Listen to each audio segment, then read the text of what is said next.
요즘 정말 뜨거운 프로야구. 프로야구의 선풍적인 인기와 함께 등장한 빵이 있었으니 바로 이 크보빵인데요. 봉지 겉면에는 각 구단의 마스코트가 박혀 있고요. 인기 선수들의 얼굴이 들어간 스티커, 일명 띠부씨를 모으는 재미에 야구 팬들에게 큰 인기를 끌었다고 해요. 올해 3월 첫 출시 후 41일 만에 누적 판매량 1000만 봉을 돌파하면서요. 한참 화제였던 포켓몬빵의 인기를 훌쩍 뛰어넘기도 했는데요. 근데 이 크보빵 지금 불매운동에 휩싸이고 있습니다. 시작은 지난 19일 SPC 계열사인 삼립제빵공장에서 발생한 근로자 사망 사고였는데요. 50대 근로자가 작업 도중 컨베이어 벨트에 끼어 숨지는 사고가 일어난 겁니다. 이 사고에 야구 팬들의 관심이 특히 집중된 이유가 있다고 하는데요. 크보빵이 KBO와 삼립의 콜라보로 탄생한 제품일 뿐만 아니라요. 사고가 일어난 경기도 시흥 소재의 공장이 크보빵 생산 라인이 가동되던 공장이라는 게 알려지면서요. 야구 팬들 사이에 크보빵과 SPC를 불매하자는 이야기가 나오고 있는 겁니다. 처음에 그냥 팬심을 샀는데 이게 어떻게 보면 누군가의 피가 얼룩진 빵이라고 해야 될까? 거부감이 들더라고요, 많이. 뭔가 이제 소비자들이 어느 정도 감감이 있다는 걸 보여줘야 처우가 좀 개선이 되겠다 싶어가지고. 이렇게 팬들의 비판이 빗발치면서요. 현재 삼립 측에선 크보빵 생산을 전면 중단하겠다고 밝힌 상황입니다. 사실 SPC에 대한 불매운동, 크보빵이 처음은 아니라고 합니다. 3년 전 SPC 계열사인 SPL 제빵공장에서 20대 근로자가 소스 배합기에 끼어 사망하는 사고가 일어났는데요. 고용노동부의 현장 조사 결과 이물질이 들어가면 자동으로 멈추는 인터락, 즉 비상제동장치도 없었습니다. 뿐만 아니라 사측이 장례식장에 SPC에 빵을 두고 가는 행동이 논란이 되면서요. 공분한 소비자들의 불매운동이 일기도 했어요. 공장에서 일하는 사람들에게 이렇게 인간적이지 않은 대우를 한 기업에 돈을 주고 싶지 않다는 생각이. 그래서 얼마나 열악했는지 살펴보니까요. 고용노동부가 2022년 10월부터 한 달간 SPC 그룹 내 사업장 52곳을 조사한 결과 80%가 넘는 45곳에서 모두 270여 건의 법률 위반 사항이 확인됐다고 해요. 또 지난 4년여 동안 SPC 관련 공장에서만 모두 500여 건, 한 달 평균 10건이 넘는 산업재해가 발생했고요. 이 가운데 3명의 노동자는 안타깝게 목숨을 잃었습니다. 이렇게 사업장에서 발생하는 사고를 미리 예방하고 책임을 묻기 위해 지난 2022년부터 중대재해처벌법이 시행됐는데요. 사업주와 경영 책임자가 안전, 보건조치 의무를 위반해 중대한 재해가 발생했을 경우 1년 이상의 징역형 또는 10억 원 이하의 벌금형을 선고하도록 규정하고 있어요. 하지만 산업재해 책임 소재를 명확히 하는 데에는 아직까지 한계가 있다는데요. 중대재해처벌법의 기본적인 근거가 산업안전보건법이거든요. 산업안전보건법상 안전에 대한 책임이 누구한테 있냐 이런 거가 대단히 중요한데요. 그래서 법적으로 누가 책임을 져야 되는지 그 주체가 명확하지 않은 부분이 많고요. 실제로 3년 전 SPL 제빵공장 근로자 사망사고 재판에는 중대재해처벌법이 적용되어서요. SPL 대표이사는 1심에서 징역 1년, 집행유예 2년, 벌금 1억 원을 선고받았지만요. SPC 그룹 총수인 허영인 회장은 실질적 경영 책임자라고 보기 어렵다는 이유로 형사처벌을 면하기도 했어요. 당시 허 회장은 사고 후 직접 대국민 사과를 발표하고 재발 방지를 약속했는데요. 다시는 이런 일이 재발하지 않도록 신뢰받는 기업으로 거듭날 수 있도록 최선을 다하겠습니다. 하지만 또다시 안타까운 사고가 반복되면서요. 불매운동을 넘어 SPC의 근본적인 책임을 물어야 한다는 소비자 의견이 많아지고 있다고 해요. 사람들의 이목이 집중된 이번 사고, 대선 토론에 등장하기도 했는데요. 1차 토론의 다음 날 파리바게뜨 SPC 삼립 시아 공장에서 일을 하고 있던 50대 여성 노동자가 또다시 기계에 끼어서 숨졌습니다. 이런 사고가 계속 빈발하고 있는데 중대재해처벌법 폐지를 계속 주장할 건가요? 중대재해처벌법을 폐지하자는 것이 아니라 그것이 지나치게 처벌 위주로 되어 있기 때문에 중대재해에 대한 예방을 우선으로 하고 처벌은 그다음에 최소한으로 해야 된다. 제대로 책임을 묻지 않으니까 예방이 됩니까? 회장이나 사장들이 자기가 처벌받지 않습니다. 그러니까 지금까지 계속적으로 비용 든다고 해서 안전조치 안 해온 것 아닙니까? 현재 SPC 그룹 총수인 허영인 회장은 중대재해처벌법 위반으로 시민단체에 고발당한 상황인데요. 이번 사고에 대한 법적 책임을 누가 지게 될지 지켜볼 필요가 있다고 해요. 법 규정에서 경영 책임자에 대한 규정이 실제로 사업을 총괄할 수 있는 권한과 책임이 있는 자로 되어 있는데 그 사람이 누군지를 명확하게 본다면 당연히 그룹의 오너로 보는 것이 합당하다고 생각합니다. 사람의 생명이 꺼진 시점에 실제 이익을 본 사람이 누구인지 그 사람에게 책임을 지우기 위해서 이익 책임의 원칙에 기반해서 입법된 게 중대재해처벌법입니다. 향후에 회장으로 특정을 한다면 PC 그룹 자체에서의 산업재해 사망 사고는 굉장히 이제 예방 효과가 단적으로 나타날 것이다 이렇게 전망하고 있습니다. 상황을 지켜보는 야구 팬들도 더 이상 같은 사고가 반복되지 않기를 바라는 마음은 같다고 하는데요. SPC 불매운동이 지금 처음 일어난 게 아니잖아요. 다시는 이런 일들이 벌어지지 않았으면 좋겠다. SPC에서 반복되는 안타까운 비극, 과연 이번엔 달라질 수 있을까요? 여러분의 의견을 댓글로 남겨주세요. 한때 집천장을 항상 지키던 밥반찬 참치캔, 그냥 먹어도 마요네즈에 살짝 섞어도 김치찌개에 넣어도 맛있고요. 명절이면 어김없이 선물 세트로 들어와 주방 한켠을 두둑히 채워주잖아요. 유통기한도 길어 믿고 먹는 비상식량이자 그간 자취생들의 생존템으로 통했었는데요. 그런데 요즘 이 참치캔이 위기를 맞고 있다고 합니다.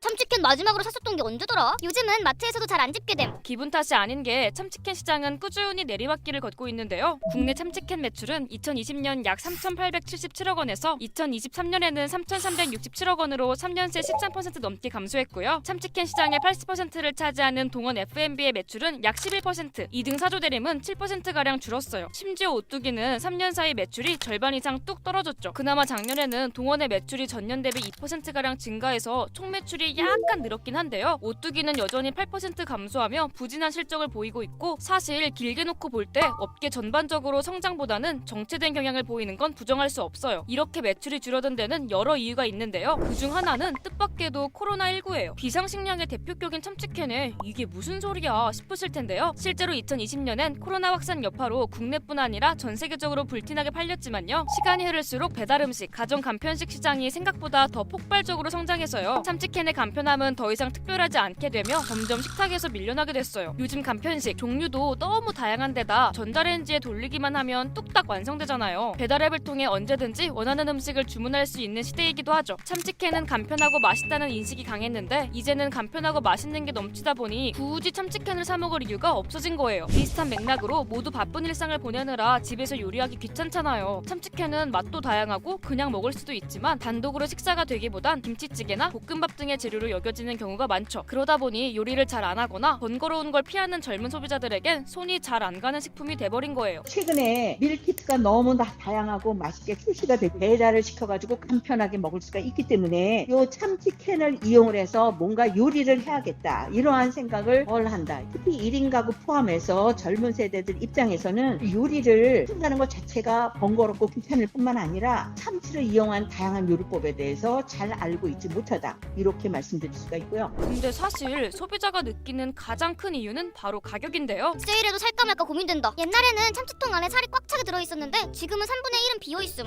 2022년 9월 사조대림은 편의점 판매 기준으로 참치캔 가격을 약 14% 인상했고요. 같은 해 12월 동원 F&B도 동원 참치 전 제품 가격을 평균 7% 올리면서 동시에 중량은 10%가량 줄였어요. 동원 측은 소용량 제품을 더 선호하는 소비자 트렌드를 반영한 것이라며 입장을 냈지만 당시 소비자들은 가격은 올리면서 중량은 줄인다며 볼멘 소리를 냈죠. 그 후에도 오뚜기를 제외하고 참치캔 가격은 스멀스멀 올라서요. 현재 동원 참치는 150g 기준 평균가 3,300원에서 3,400원 정도를 유지하고 있는데요. 편의점에서 구매하면 무려 4,400원인데 여기에 햇반 하나, 조금 기름지니까 김치 하나, 이것저것 곁들이다 보면 참치캔 식단에 드는 가격이 점점 높아지잖아요. 또 이렇게만 놓고 먹자니 애매하게 허전한 밥상 같아서 가격 대비 만족감이 예전 같지 않은 거죠. 차라리 이 돈이면 편의점 도시락, 하다못해 참치김밥을 사 먹겠다는 반응이 나오는 것도 이 때문일 테고요. 이런저런 이유로 시장 성장이 정체되니 각 기업들은 나름의 노력을 기울이고 있는데요. 요즘 트렌드에 맞춘 다양한 맛의 참치들이 쏟아지고 있고요. 밥 차리기 귀찮은 MZ세대를 위해 편하게 짜먹는 파우치 타입의 제품을 출시하기도 했죠. 이 외에도 다이어터들을 겨냥한 가벼운 참치, 비건 트렌드에 맞춘 식물성 참치까지 등장했는데요. 브랜드마다 이악 물고 변신 중이지만 가격 인상이 주된 수요 감소의 원인인 만큼 이런 시도들이 실제 소비자 선택으로 이어질지는 아직 미지수라고 해요. 매기니에 지출되는 액수에 대해서 소비자가 굉장히 예민하거든요. 그래서 다양하게 그 상품을 개발하기 위해서 노력하는 자체가 나쁜 건 아니지만 기본적으로 가격이 적절한가, 그거를 좀 고민해 보실 시점이 됐다, 이렇게 생각을 하고요. 여러 개 했을 때 가격을 좀 대폭 할인다든가 소비자가 접근 가능하게 가격을 조정하는 게 더 중요하다. 식탁에서 멀어진 참치캔은 과연 그 위상을 회복할 수 있을까요? 여러분의 의견을 댓글로 공유해주세요. 모여서 뜨개질을 하고 같이 야구 경기도 응원하고 골프도 치는 이곳.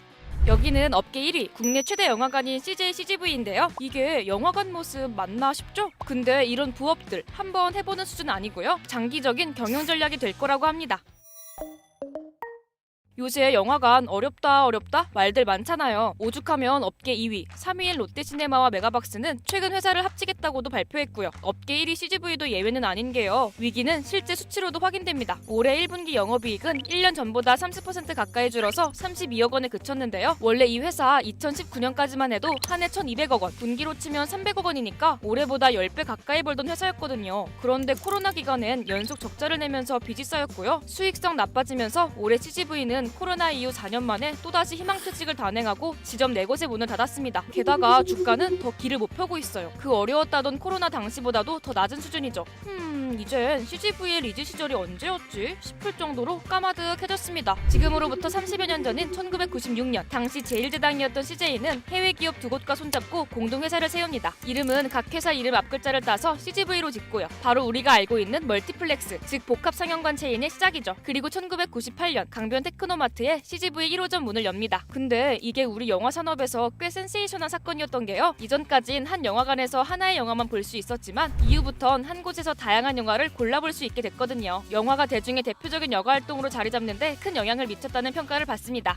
여러 편의 영화 가운데 취사 선택할 수 있다는 이점 때문에 20대에만 편중돼 있는 관객층을 온 가족으로 넓힐 수 있는 계기를 마련할 전망입니다. 때마침 쉬리 등 대형 흥행작의 등장과 함께 한국 영화 전성기와 맞물리면서 CGV도 빠르게 몸집을 키웁니다. 특히 2004년엔 누적 관객 수 1억 명을 돌파하면서 국내 영화관 처음으로 주식시장에 상장하고요. 여기서 멈추지 않고 일반 스크린보다 10배 큰 초대형 극장 스크린인 IMAX나 오감 특별체험관인 4DX 등 기술 특별관을 국내 처음으로 선보입니다. 또 골드클래스 등 프리미엄관을 늘리면서 안정적으로 시장 점유율 1위에 안착하죠. 물론 영화 제작, 투자에서 배급까지 한 번에 다 하는 이른바 수직 계열화를 등에 업고 국내 시장을 절반 가까이 점유하면서요. 독과점이라는 따가운 시선도 피할 수 없었습니다. 특히 자신들의 계열사가 배급하는 영화에 대해 스크린수 등 상영 조건을 유리하게 제공했다고 공정거래위원회에 과징금을 내기도 했죠. 이런 가운데 국내 영화관 산업이 성숙기에 접어들면서요. CGV도 다시 돌파구를 찾아야 했는데요. 바로 해외 시장입니다. CGV는 2005년 중국 상하이를 시작으로 미국, 베트남 등에 진출했고요. 2016년엔 튀르키예 최대 영화관까지 인수하면서 스크린수 기준 세계 5위 규모 영화관으로 올라섭니다. 여기다 해외 시장에서 성과가 날 거라는 기대감이 퍼지면서 CGV 주가는 한때 12만 원대까지 치솟기도 했는데요. 이렇게 연타석 홈런을 치며 앞으로 돈 벌 일만 남은 줄 알았는데 의외의 곳에서 악재가 터집니다. 바로 2016년 진출했던 튀르키예인데요. 2018년 튀르키예 미국 간 외교 갈등으로 튀르키예 화폐인 리라화가 급락하면서 CGV가 갖고 있던 현지 자산 가치도 그야말로 폭락한 겁니다. 이때 수천억 원대 손실을 보면서 이 기간 부채 비율은 무려 1400%에 달했죠. 설상가상으로 2020년 초대형 악재가 터지는데요. 짐작하겠지만 코로나입니다. 이때 CGV 관객수 전년 대비 4분의 1 수준으로 떨어지고 매출도 70% 이상 줄면서 2005년 이후 최저점을 찍고요. 게다가 전 세계적으로 영화를 만들 수도 개봉할 수도 없는 상황이다 보니 영화관을 운영할수록 적자가 더 커지는 그야말로 악순환에 빠지고 맙니다. 적자가 너무 늘다 보니 모회사 CJ가 1조 원대 자금을 긴급 투입하며 심폐소생에 나서야 했을 정도였는데요. 그렇다면 코로나가 끝난 지금은 어떨까요? 지난 몇 년을 거치면서 사람들이 콘텐츠를 시청하고 즐기는 방식이 이제 아예 바뀌었다는 거죠. 좋은 콘텐츠를 보기 위해서 극장이라는 어떤 공간적인 그런 어떤 플랫폼에 가야 된다는 생각이 이제 아예 없어졌다는 거죠. 그러니까 CGV가 고전하고 있는 와중에 유튜브나 넷플릭스 같은 OTT가 폭풍 성장하면서요. 콘텐츠가 넘쳐나는 시대, 언제 어디서든 편하게 보는 소비 방식이 주류가 됐다는 겁니다. 또 관객 감소엔 비싸진 영화 티켓값도 한몫했다고 해요. 요즘 티켓값은 코로나 이전보다 40% 오른 15,000원대, 거의 OTT 한 달 구독료랑 맞먹죠? 여기에 팝콘이랑 나초, 콜라 좀 사서 먹는다고 하면 1인당 평균 3만 원이 훌쩍 넘게 됩니다. 이럴 바엔 바로바로 여러 개 볼 수 있는 OTT가 낫지라는 사람들이 많은 게 현실이라는 거죠. 난관은 또 있습니다. 개봉 영화 수 자체가 줄어든 건데요. 올해는 제작비 30억 원 이상이 든 상업 영화 중 5대 투자 배급사가 투자해 개봉하는 영화가 20편 정도에 불과하다고 합니다. 코로나 이전과 비교하면 거의 반토막 난 건데요. 아예 처음부터 OTT에서 공개하는 영화도 많아졌고요. 극장 갈 이유가 점점 더 사라지는 겁니다. 그러다 보니 주가도 좀처럼 회복 기미를 보이지 못하고 있는데요. 팬데믹 때 쌓인 적자, 그런 재무불안 리스크도 이유지만 영화관 산업 자체의 불확실한 미래도 영향을 주고 있다고 합니다. 주가는 결국 기업의 미래 전망을 반영하니까요. 이런 CGV 상황을 두고 전문가들은 해법도 특단의 수준이어야 한다고 입을 모읍니다. 어떤 파격적인 시도와 전략적인 부분을 가져가지 않으면 자연스럽게 쇠퇴할 수밖에 없는 게 방향이지 않을까. 개인 창작자들이 활동할 수 있는 무대의 장을 만들어주는 방향으로 갈 수 있으면 그것도 또 하나의 이 시대에 생존할 수 있는 전략이 될 수 있지 않을까. 있다. 물론 CGV도 가만히 있는 건 아닙니다. 우선 4DX 같은 특별관을 늘리고 있는데요. OTT가 할 수 없는 차별적 경험을 주겠다는 거죠. 또 영화관 장소를 복합문화 공간으로 탈바꿈 마련의 시도도 활발합니다. 전시회, 공연 관람장 등 다양한 공간으로 극장의 역할을 확장한다는 계획인데요. 극장에서 즐기는 문화 역시도 과거에는 양념식으로 가끔 하는 컨텐츠의 역할이었다면 이제는 아직은 시장 파이가 크지는 않지만 이게 하나의 좀 축으로 자리를 잡아 나가는 상황이랄까요? 우리 영화 산업과 궤를 같이 하며 복합 영화관 시대를 선도했던 CGV. 과연 변화하는 콘텐츠 산업 환경 속에서 살아남을 수 있을까요? 그리고 앞으로 영화관의 운명은 어떻게 될까요? 여러분의 생각을 댓글로 알려주세요. 하나 사면 하나를 반값에 할인해주고요. 오후 5시 이후에는 반값 할인까지. 최근 파격적인 할인 정책으로 사람들의 이목을 끄는 이곳. 대형마트 아니고요. 스타벅스입니다.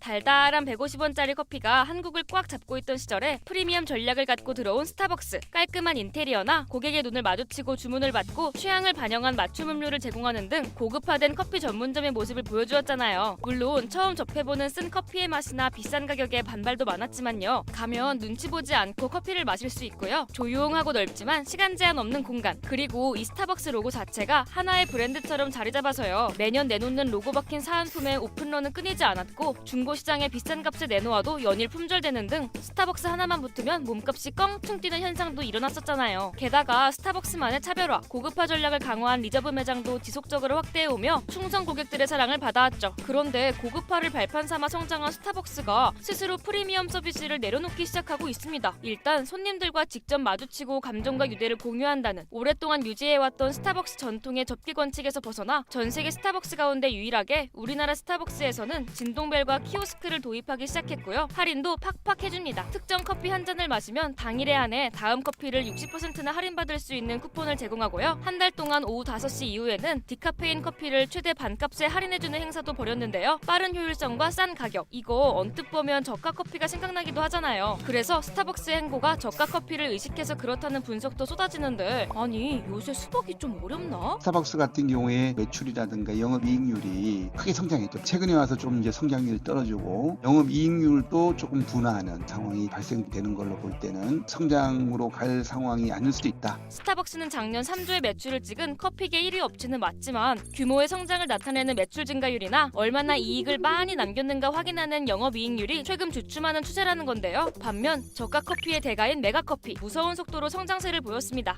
작년 한 해 매출 증가율은 34.6%, 영업이익률은 55.2%를 달성했죠. 사실 스타벅스와 저가 커피는 원래 아예 다른 시장으로 구분되어서요. 그닥 경쟁 상대까지는 아니었다는데요. 그렇지만 저가 커피가 너무 치고 올라오니 가만히 두고 볼 수 없는 상황인 겁니다. 스타벅스 입장에서는 상당히 경고 상황이 되는 거죠. 그동안의 독주 체제에서 안주할 수가 없다. 뭔가 변화를 도모해야 되겠다. 스타벅스는 이미 전국에 약 2,000개의 매장을 보유하고 있어 저가 커피 전문점처럼 점포 수를 늘려 성장하기도 애매한 상황. 스타벅스 코리아의 지분이 신세계로 넘어오면서 다른 한국 커피 전문점, 특히 작년 한 해 반짝했던 저가 커피의 경영 방식을 적극적으로 접목할 수밖에 없는 상황이라고 해요. 커피 전문점 시장이 포화가 됐고 메가커피 같은 저가 커피 시장이 급성장하면서 위협을 하고 있기 때문에 효율성을 크로스 벤치마킹 할 수밖에 없는 상황으로 스타벅스가 몰리기 때문에 이런 선택을 했다, 이렇게 해석할 수 있겠습니다. 스타벅스의 가격 할인 전략, 한국에서만 있던 건 아니고요. 미국에서도 지난해 초부터 1+1 반값 할인 행사를 계속해왔는데요. 매출은 2분기 연속 감소했고요. 전망치도 두 차례나 하향 조정하며 좋지 못한 성과를 냈는데요. 결국 지난해 9월 백투 스타벅스를 외치며 다시 프리미엄 브랜드로 돌아가겠다는 다짐을 밝히는 동시에 할인 행사도 대폭 줄였습니다. 사실 스타벅스가 가진 브랜드 파워가 지금의 스타벅스를 만들었다고 해도 과언이 아니잖아요. 스타벅스는 저가 전략과 효율성을 유지하면서 소비자들의 사랑을 계속 받을 수 있을까요? 아니면 미국 스타벅스처럼 다시 프리미엄 전략으로 돌아가게 될까요? 여러분의 의견을 댓글로 남겨주세요.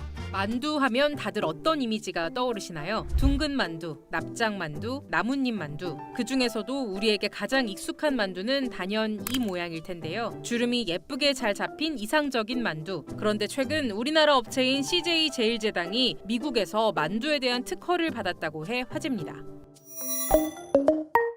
이 소식이 들리자 만두의 진심인 나라 중국에서 난리가 났는데요. 중국의 공산당 기관지 황구시보는 공식 웨이보 계정에 어이없다라는 게시물을 올리며 CJ의 특허 취득을 비판했고요. 네티즌들도 비슷한 반응을 보였습니다. 한국에서 무슨 일이 일어나고 있나요? 그들은 모든 것을 훔치고 싶어 합니다. 그들은 왜 사람에 대한 특허는 신청하지 않나요? 이런 관점에서 김치에 대한 특허 출원도 고려해야 할까요? 심지어 우리나라에서도 각양각색의 반응이 나왔는데요. 잘한다 CJ. 근데 음식 같은 걸로도 특허가 가능하네. 근데 저 모양 제1제당이 먼저야? 근데 어떻게 만두에 특허가 가능하지 싶은데요. 알고 보니 CJ는 만두 자체가 아닌 디자인에 대한 특허를 받은 거래요. 정확히는 가는 두 줄의 줄무늬가 반복되는 형상을 특징으로 하는 만두에 대한 디자인 특허인데요. 여기 만두 표면에 사선들 보이시죠? 정갈하니 예쁘기도 하지만 사실 이 패턴은 만두를 대량 생산할 때 잘 터지지 않도록 설계된 기능적인 디자인이라고 해요. 단순한 디자인이라기보다는 기술력이 들어간 결과인 거죠. 그래서 이번 특허는 기능에 대한 특허라고도 볼 수 있어요. 이렇게 디자인 특허로 기술까지 보호받는 게 흔한 일인가 싶은데요. 사실 기본적으로 산업 디자인에 대한 특허는 제품의 외관을 보호하는 데 초점을 맞추지만 기능적인 요소도 함께 보호받는다고 해요. 특히 이런 만두처럼 대량 생산해야 하는 상품에서 기능적인 디자인의 역할이 크다는데요. 어렵게 생각할 것 없이 코카콜라 병만 보더라도요. 병 허리 부분이 오목하게 들어가 있잖아요. 병에 스커트 주름 같은 디테일도 있고요. 이런 디자인은 보기에도 좋지만 사실 손에 잘 쥐어지게 만드는 이른바 그립감을 높이기 위한 목적이라고 해요. 기능적 설계인 셈인데요. 왜 유명한 사이다 병들은 그냥 평평한 원기둥 모양이잖아요. 확실히 코카콜라 병처럼 오목해야 손으로 쥐기 쉽죠. 이건 디자인적인 요소이지만 어찌 보면 코카콜라의 기술력이기도 한데요. 그래서 디자인 특허를 받더라도 외형과 함께 그 안의 기술력까지 자연스레 보호받게 되는 거죠. 만두의 형상에 대해서 디자인으로 특허를 출원함으로써 결론적으로는 생산 방법을 공개하지 않고도 결과물, 외형, 디자인을 출원 등록함으로써 그 생산 방법에 대한 보호를 하게 되는 굉장히 의미가 있는 디자인 등록이 아닌가 싶습니다. 그래서 일부 중국 언론과 네티즌은 향후 동일한 디자인의 중국산 만두가 미국 시장에 진출할 때 특허 침해 소송에 휘말릴 수 있다며 우려를 표하고 있어요. 이런 종류의 특허가 실제로 시행된다면 중국 음식점들은 침해 혐의로 소송을 당할 수도 있습니다. 이 특허는 너무 터무니없어요. 앞으로 만두를 만들 때 모양에 매우 신경 써야 한다는 뜻인가요? 그런데 나선형 주름이 중요한 거지 CJ가 만두 우리만 팔 거야 하고 주장한 건 아니라서요. 어떤 만두든 CJ가 등록한 이런 무늬만 아니면 미국 판매가 가능하다는 사실.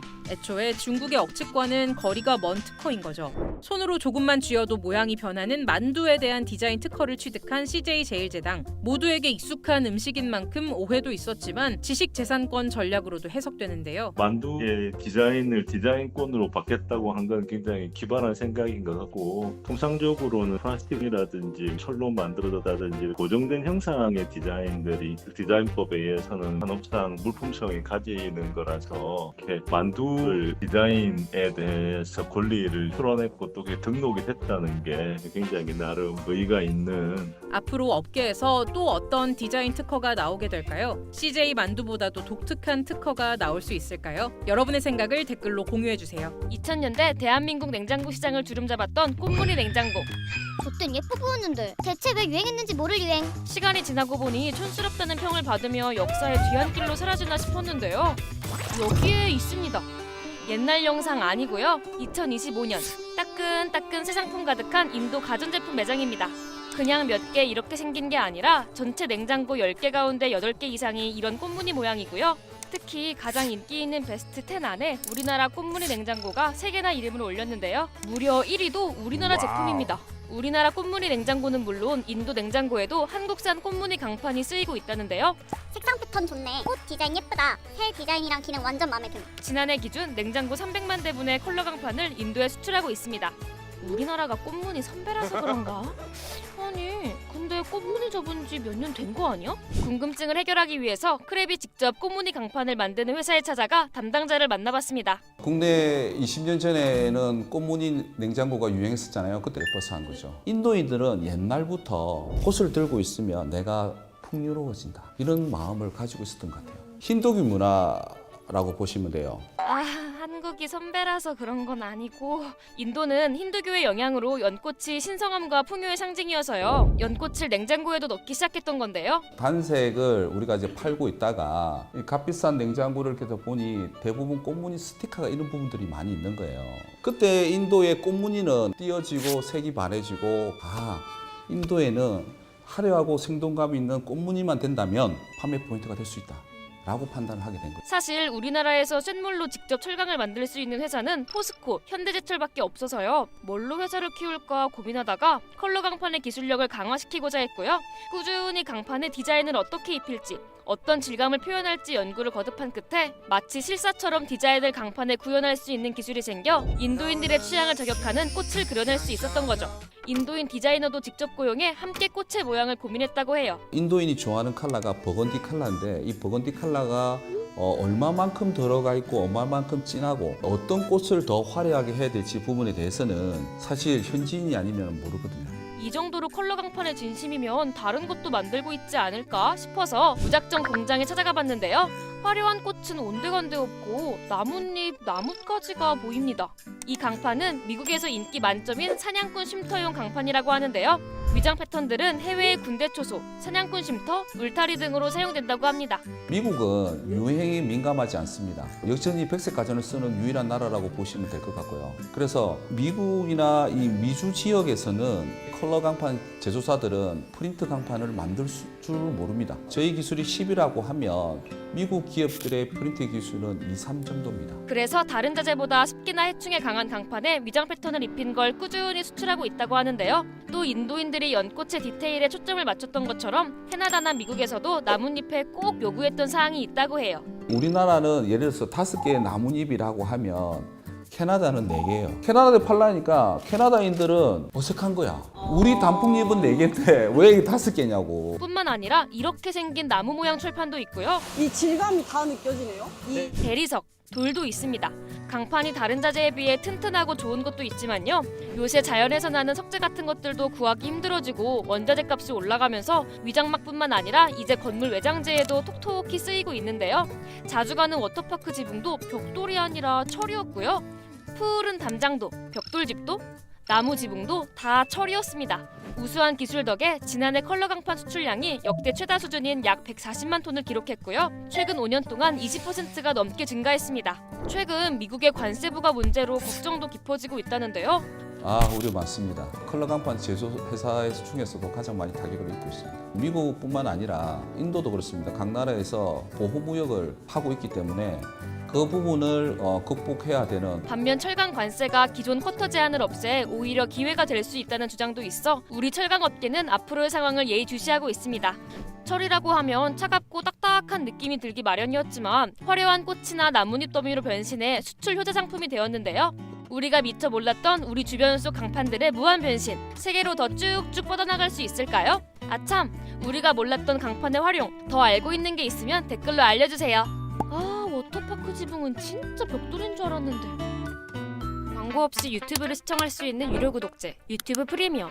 구독 결제 시 자사 음악 스트리밍 서비스 유튜브 뮤직도 함께 무료로 사용 가능하죠. 유튜브 뮤직은 음원뿐 아니라 타 가수의 커버곡, 가수 리액션 등 음악과 연계된 다양한 콘텐츠를 제공한다는 점이 특장점인데요. 유튜브 프리미엄 이용자 증가와 함께 꾸준히 성장하더니 2024년 8월 음원 플랫폼 강자 멜론을 제치고 음원 플랫폼 월 활성 이용자 수 1위를 달성합니다. 그런데 공정위에서 이러한 구글사의 판매 방식에 제동을 걸었습니다. 공정한 음원 시장 경쟁을 방해하는 끼워 팔기에 해당한다며 지난해 2월부터 관련 조사에 착수해 결국 유튜브 뮤직 제재로 결론이 났고 이르면 오는 10월 제재 수위를 결정할 방침입니다. 끼워 팔기란 공정위가 정의한 불공정 거래 행위 중 하나로 쉽게 말해 독점 시장을 갖춘 거대 사업자가 메인 상품과 관련 없는 서브 상품을 덧붙여 판매해 구매 의사가 없던 소비자들에게까지 서브 상품을 강매할 뿐 아니라 해당 서브 상품을 주력으로 판매하던 타사 소비자를 끌어와 또 다른 독점 시장을 형성하는 시장 지배력 남용 행위를 의미하는데요. 쿠팡 플레이, 쿠팡이츠 무료 배달 서비스를 와우 멤버십 이용자들에게 제공 중인 쿠팡 또한 최근 이 끼워 팔기 단속 대상으로 지목받아 조사를 받기도 했죠. 공정위는 소비자의 선택권을 확대하려는 취지라고 설명했지만 부정적인 반응이 쏟아져 나오고 있습니다. 유튜브 뮤직을 제재한다고 소비자들을 국내 음원 플랫폼으로 갈아탈 것 같진 않은데 끼워 팔기가 영리한 전략 아닌가? 서비스 품질 향상 등을 통해 기업의 자체 경쟁력 강화를 촉구하는 방향이 아닌 소비자의 편의성을 앗아감으로써 국내 음원 플랫폼 이용률을 높이려는 1차원적 상업적 시도로 비춰지기 때문입니다. 게다가 이 유튜브 뮤직, 해외에서는 원래 광고를 시청하면 무료로도 스트리밍 가능한 서비스거든요. 과거 국내 시장 도입 당시 이러한 광고 기반 스트리밍에 대한 국내 음원 유통업자들과 각종 저작권 단체의 거센 반발이 이어지자 광고 기반 스트리밍은 월정액 스트리밍보다 저작권료를 더 지불해야 한다는 규정이 신설됐죠. 결국 한국에서는 무료 기능이 빠진 채 서비스가 시작됐는데요. 때문에 국가기관이 이전부터 소비자의 선택권을 중시하지 않는다는 비판으로 이어진 것입니다. 반면 일부 긍정적인 시선도 존재해요. 최대 6명의 가족 구성원이 하나의 프리미엄 계정을 공유할 수 있는 가족요금제 등 비교적 저렴한 구독 제도를 이미 해외에서 서비스 중임에도 한국에는 무조건 유튜브 뮤직을 포함시킨 14,900원의 가격에만 구독이 가능해 이에 대한 지적도 꾸준히 있었거든요. 이번 끼워 팔기 제재로 영상 구독 서비스와 음원 구독 서비스가 분리되어 각각의 구독료는 인하되고 구글의 차별적 판매를 저지하는 효과를 기대 중인 건데요. 하지만 한국에서만 유튜브 프리미엄의 구독료가 크게 급등한다든지 각종 구독 서비스 제공에 제한이 걸린 근본적인 계기는 망사용료, 저작권료 등의 국내 정책에 있기에 뮤직 서비스 제공이 제외된다고 해서 유튜브 프리미엄 구독료가 인하될지는 미지수입니다.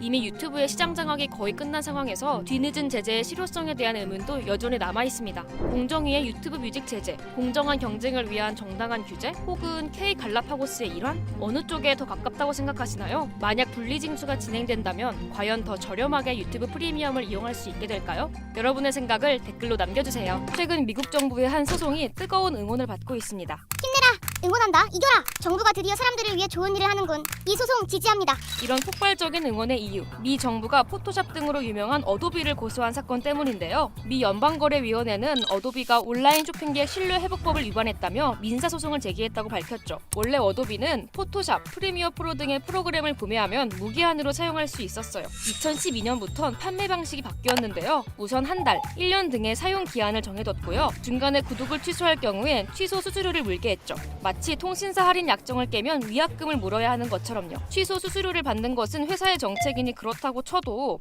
취소 수수료에 대한 자세한 안내가 없어 소비자의 불만이 터져나온 겁니다. 맨 처음에 구독했을 때는 전혀 인지하지 못하고 있었고요. 할인이 얼마나 되는지에 대한 것들만 눈에 보였던 것 같습니다. 아니 어느 정도길래 소비자들이 취소 수수료가 있는지 모르는 걸까요? 이용자들의 이야기 들어봤어요. 구매 페이지를 보면 월 단위로 구독 금액을 보여주는데요. 당연히 월 구독료가 얼마구나 라는 생각을 하게 되죠. 이 금액이 괜찮다 하면 제가 파란 버튼을 누르게 되고요. 이 다음 페이지에서 아까 봤던 금액 외에 2가지 옵션이 더 생겨요. 근데 확인을 해봤는데 원래 금액이 제일 저렴하고 원래 봤던 그 옵션이 또 디폴트로 이렇게 선택이 이미 돼 있어요. 그러니까 별 의심 없이 이제 진행을 하게 되죠. 굉장히 찰나의 순간인데 여기서 이제 사람들이 중요한 거를 놓치게 돼요. 월 단위 금액은 사실은 1년 약정이 전제되어 있는 할부 개념의 금액이거든요. 소비자들은 약정이 있다는 것을 모른 채 어도비와의 계약을 맺게 되는 건데요. 취소 수수료 부분은 작은 글씨로 안내되고 도구 팁을 누르지 않으면 상세한 내용을 볼 수 없죠.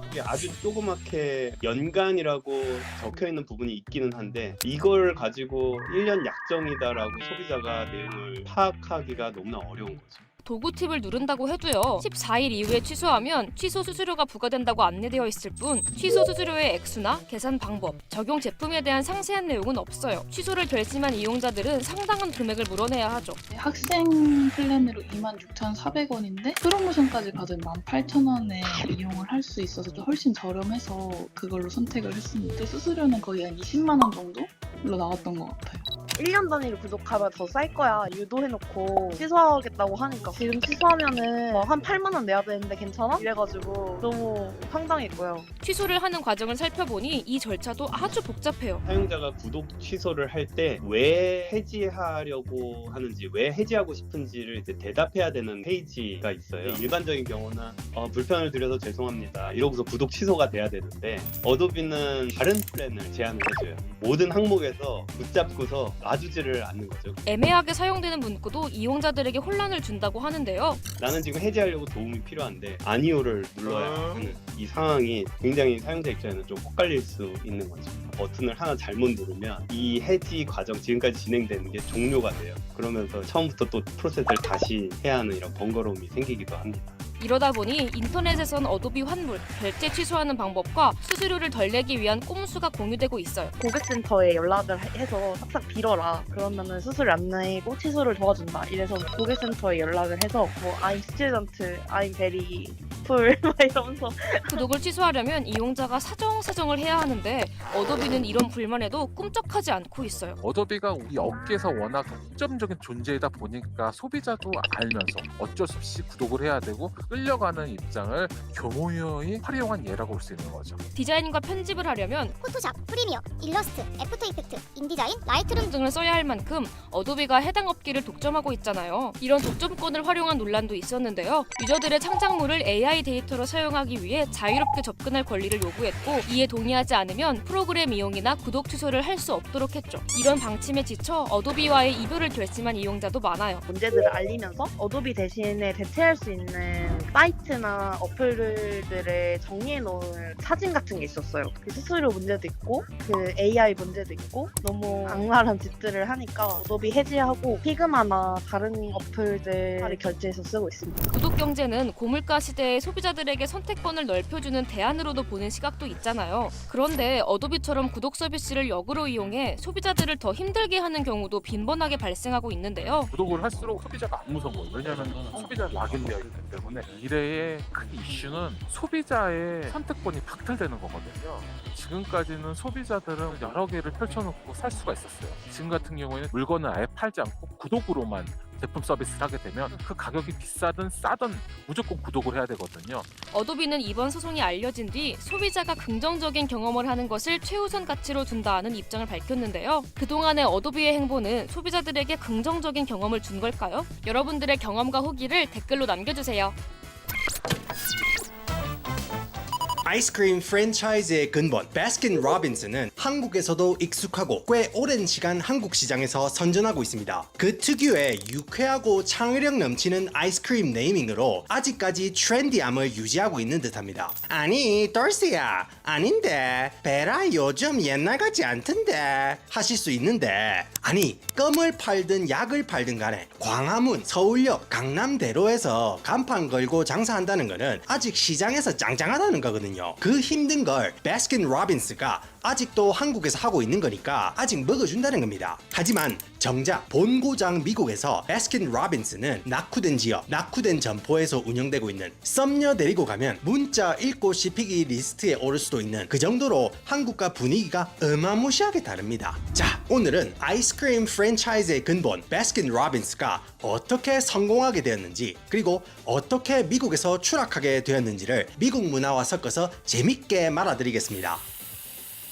바스킨로빈스는 사실 버트 바스킨과 얼브 로빈스의 이름을 합쳐서 만든 이름입니다. 바스킨과 로빈스 이 두 양반들은 처남 매형지간이었습니다. 먼저 바스킨은 1913년 미국 일리노이주 시카고에서 태어났습니다. 그리고 훗날 세계대전에 참전하게 되었고 태평양 전선에 투입됩니다. 전쟁 당시 바스킨은 정말 군대에서는 없어서는 안 될 군 전투력의 핵심 보직 PX병으로 근무하게 됩니다. 그런데 이런 소소한 보직을 부여받았음에도 불구하고 이 양반은 떡잎부터가 달랐습니다. 그냥 사탕 팔고 캔 팔고 대충 복무하면 되는데 태평양 열대 지역에서 복무를 하다 보니까 미국에서는 듣도 보도 못한 과일들이 사방천지에 널려 있는 겁니다. 그리고 열대 과일 이게 엄청 달달한데 이 양반이 생각해보니까 날씨도 더운데 이런 달달한 과일로 아이스크림을 만들어 보면 어떨까 해서 항공모함 보급관님한테 통신보안 돌격 행보관님 PX2병 베스킨 장병들의 복지를 위해서 아이스크림을 만들어 보려고 합니다. 냉동고 공간 일부를 할당해 주시면 감사하겠습니다. 이상입니다. 돌격. 똘똘하게 이렇게 이야기를 하니까 보급관님이 그러면 도와줄 수가 있어 하고 흔쾌히 허락을 하는 겁니다. 그래서 열대 과일로 아이스크림을 만들어 가지고 그 무더운 날씨에 자유를 위해 싸우는 장병들에게 달달하고 상큼한 아이스크림을 보급했던 겁니다. 그렇게 열심히 군 생활을 하고 있던 바스킨은 복무 중 알게 된 셸리라는 여성과 결혼도 하게 되었습니다. 이 셸리라는 분이 얼브 로빈스의 여동생이었습니다. 전쟁이 끝나고 바스킨 커플은 캘리포니아 파사디나에 정착해서 군 시절 갈고 닦은 아이스크림 제조 기술로 버튼스라는 아이스크림 가게를 열게 됩니다. 그리고 사업은 크게 성공을 하게 됩니다.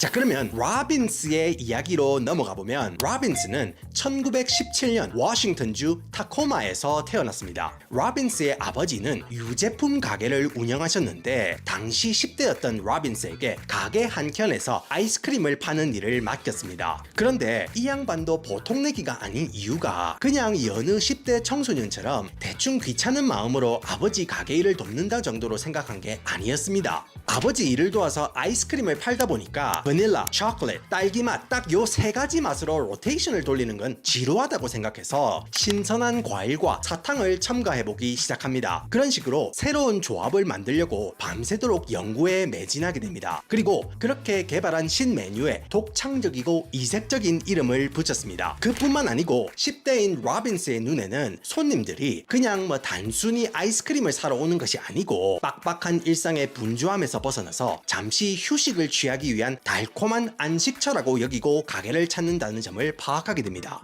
이미 청소년기부터 나중에 어떤 아이스크림 가게를 열 것인지 구상을 해왔던 겁니다. 그리고 자신이 개발한 신메뉴를 지역 식료품점에 납품해서 시험적으로 판매해 본 다음에 대략 입질이 오면은 주에 대량으로 공급하고자 하는 목표를 세웁니다. 하지만 로빈스의 이런 노력에도 점주 꼰대 아재들은 어리다고 무시하고 임의로 광고판을 철거하면서 별 성공을 거두지 못했고, 같은 시기에 2차 세계대전이 터지면서 입대를 하게 됩니다. 로빈스도 마찬가지로 군복무 기간에 결혼을 했고 아기도 생겼습니다. 그리고 전역하게 되었는데 예전에 가게 한켠에서 해온 작은 아이스크림 장사로는 처자식을 먹여 살리기 힘들다고 판단하고 캘리포니아 글렌데일 외곽 지역에서 임대할 수 있는 작은 가게를 찾아서 본격적으로 아이스크림 사업을 해보기로 마음먹습니다. 로빈스는 그간 저축한 $3,000와 보험금까지 중도 인출해서 마련한 또 다른 $3,000, 총 $6,000의 초기 투자금을 마련했습니다. 그리고 스노우버드라는 이름으로 1945년 12월 7일에 가게를 오픈하게 됩니다. 이 가게는 다른 뻔한 아이스크림집하고는 결이 달랐습니다. 왜냐하면 로빈스가 청소년기에 느꼈던 것처럼 손님들에게 아이스크림과 더불어 남다른 경험도 함께 제공해주고 싶었습니다. 그래서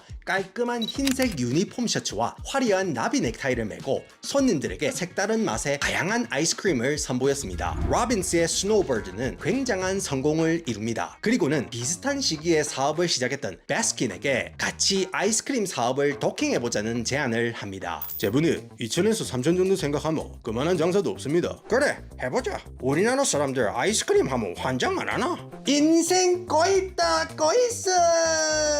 아마도 이런 식으로 가족끼리 함께 힘을 합쳐 사업을 해보기로 합니다. 그래서 탄생한 것이 바로 베스킨 로빈스 31입니다. 그리고 한 달 31일 매일매일 다른 메뉴를 골라도 항상 색다른 맛을 즐길 수 있는 31가지 다양한 맛을 즐길 수 있게 하겠다는 독특한 전략으로 승승장구하게 됩니다. 본격적으로 프랜차이즈화를 시작해서 캘리포니아는 물론이고 1959년에는 애리조나주 피닉스까지 진출하게 됩니다. 또 매년 특별한 행사나 특별한 인물을 기념하는 독특한 아이스크림 맛을 출시해서 베스킨 로빈스의 정체성을 이어감과 동시에 엄청난 성장도 함께 이룹니다. 그런데 1967년 54세의 젊은 나이로 베스킨이 갑작스럽게 세상을 떠나게 되었습니다. 영혼의 사업 파트너이자 믿고 의지하던 제부님의 죽음에 로빈스는 빈자리를 자신의 아들로 채우고 싶었지만 정말 골 때리는 상황이었습니다. 왜냐하면 유일한 아들 존 로빈스는 건강식품 운동가에 설탕 덩어리 디저트를 파는 아버지와 완전한 대척점에 있는 인물이었습니다. 결국 1968년 로빈스는 유나이티드 프루트이라는 회사에 베스킨 로빈스의 실운영권을 $1,200에 매각하게 됩니다.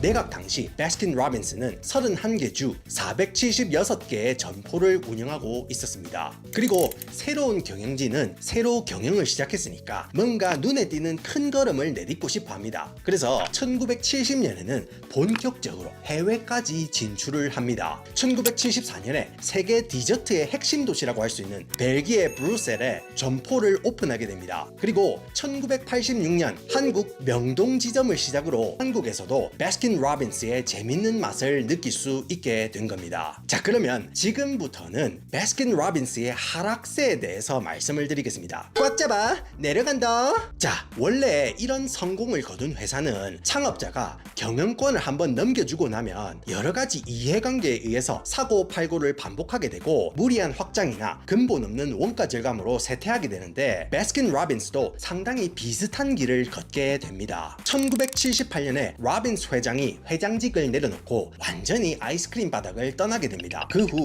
여러 번의 매각과 인수를 반복하다가 영국 기업 Allied Brewery가 회사를 인수하게 됩니다. 그리고 맞은 1980년대에는 미국에서 베스킨 로빈스의 독주를 막으려는 대항마들이 등장합니다. 바로 Ben & Jerry, 하겐다즈 같은 신생 브랜드였는데 이 회사들은 더 부드럽고 고급스러운 맛과 품질을 강조하면서 무서운 속도로 시장을 장악하기 시작합니다. 또 다양한 맛과 새로운 맛을 계속해서 창조하기 위해서는 몸에 다소 좋지 않을 수 있는 형형색색의 색소를 이용해야 했던 베스킨 로빈스와는 달리 유기농 원료를 사용하고 윤리적인 유통을 강조한 신생기업들이 새로운 트렌드를 불러왔습니다. 이에 베스킨 로빈스도 무가당 아이스크림, 무지방 아이스크림을 출시하며 경쟁을 시작했지만 90년대에 들어와서 맥도날드의 맥플러리, 데리 퀸의 블리자드 같이 거대 패스트푸드 기업도 아이스크림 관련 디저트를 판매하기 시작하면서 직접적인 견제를 받습니다. 엎친 데 덮친 격으로 2000년대 들어와서 미국에서는 프로즌 요거트 광풍이 불게 되었습니다. 아이스크림보다 좀 더 건강하고 다양한 추가 토핑으로 여러 가지 맛을 즐길 수 있기 때문에 2000년대부터는 젊은이들의 데이트 장소가 아이스크림 샵에서 프로즌 요거트점으로 바뀌게 되는 격변의 시대에 접어듭니다. 이런 많은 경쟁 회사들이 생기는과 동시에 과거 번화가에 자리 잡고 있던 베스킨 로빈스 점포들도 그 지역 전체가 노후되고 쇠퇴되면서 오랜 시간 자리를 지켜오던 점포들은 사람들의 기억에서 점점 멀어지게 되었습니다. 2000년대 후반부터 리모델링에 신경을 썼지만 여전히 올드한 느낌을 주는 점포 디자인과 처참한 고객 서비스와 비싼 가격은 오랜만에 가게를 찾은 손님까지도 놓치게 되는 악순환이 반복되고 있습니다. 때문에 1997년 이후